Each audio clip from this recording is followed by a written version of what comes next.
Welcome back, everybody. My name is Wayne Baker, and I'm one of the staff therapists at Fair Recovery. And we're going to continue our journey through the question of how could you do this?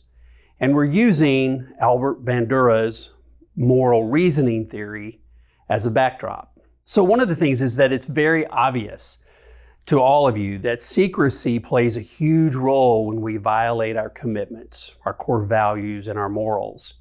And we pursue a course of action that benefits us, but harms somebody that we love. We try to avoid looking at the pain and the hurt that we've caused. When we do this, we discount or we minimize the consequences of our actions. If our minimization fails to work, then what we do is we distort those consequences, or we choose to not believe the evidence. Albert Bandura said that as long as harmful results of one's conduct are ignored or minimized, distorted, or even disbelieved, there's little reason for self-censure to be activated within each and every one of us.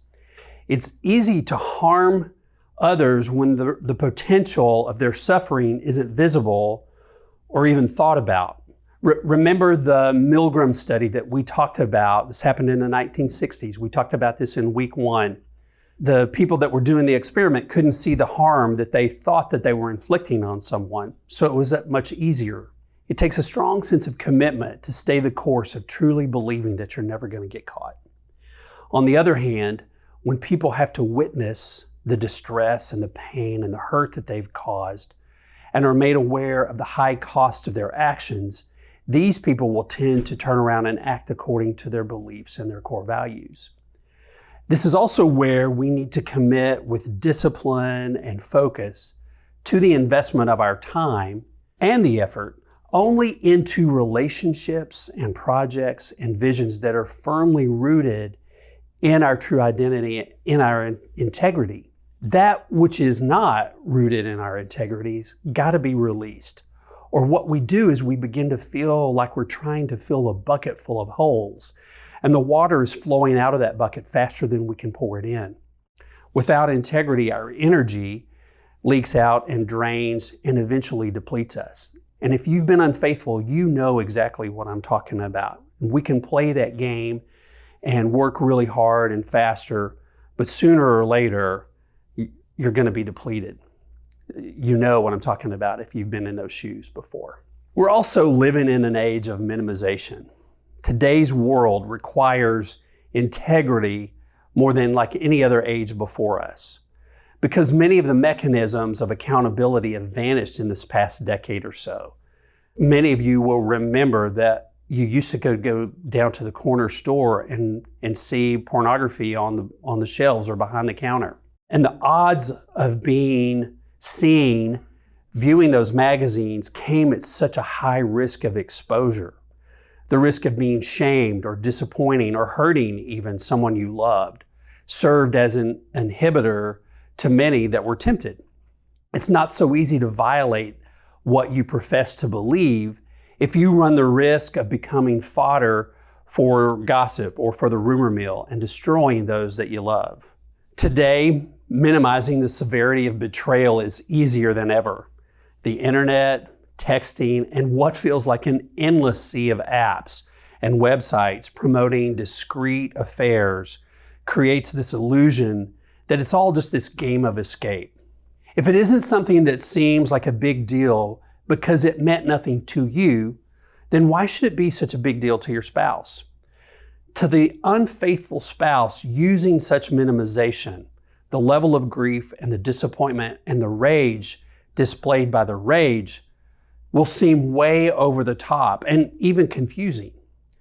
Minimization is one of the most common blocks for the unfaithful spouse in expressing empathy and creates this reinforced concrete barrier to healing for both of you and for the relationship. Minimizing the harmful effects of betrayal allows the unfaithful to see the betrayed as really the one with the problem. Just listen to some of the phrases that I hear almost every single day that will help us paint a picture of what minimization really does look like. Here are just some of the common things that I hear almost every day. Why can't they just get over it and move on? It meant nothing to me. Why is this such a big deal to you? I ask you to forgive me. What's your problem? Or another favorite of mine is, the Bible says you got to forgive me. We can't just move on to bigger, more important issues in our marriage. One of the most hurtful is that my affair is not the core issue. We're dealing with such bigger issues going on before I even cheated. Those are the issues that we need to be discussing. So those are just some of the common ways that we minimize, and I hear those frequently. And just let me know if you have some others or that you've been guilty of saying those things yourself. It truly, really is a huge deal when we betray someone, but we tell ourselves no one will ever know.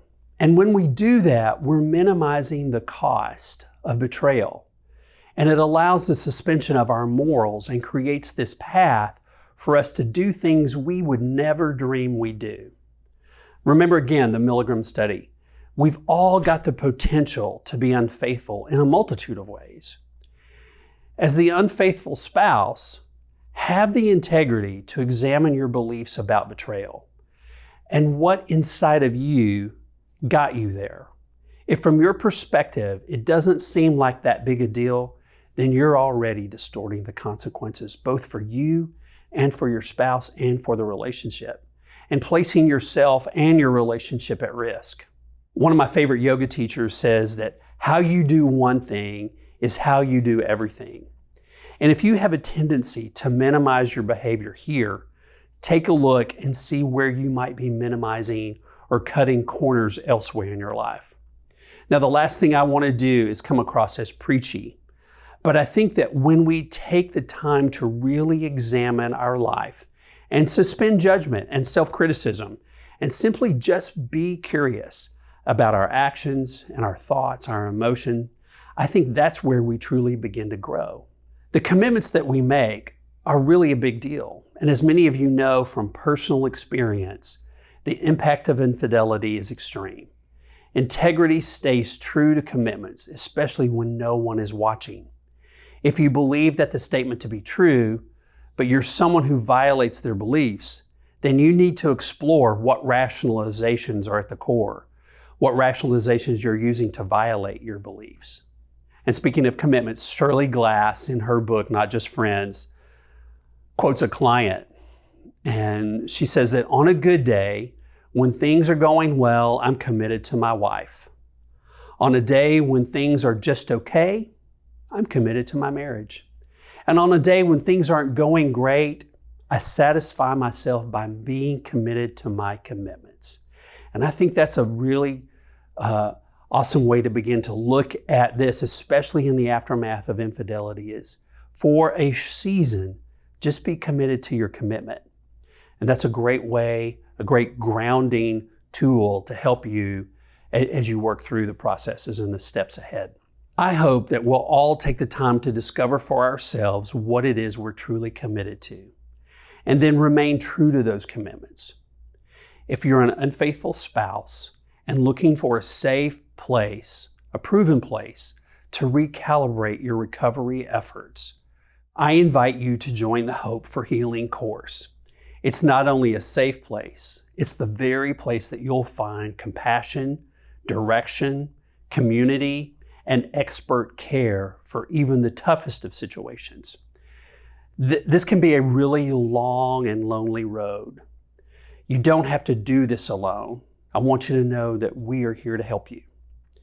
So thanks for joining me again this week. I'll be back again next week to finish up this series on how could you do this. Thanks so much. We wish you all the best.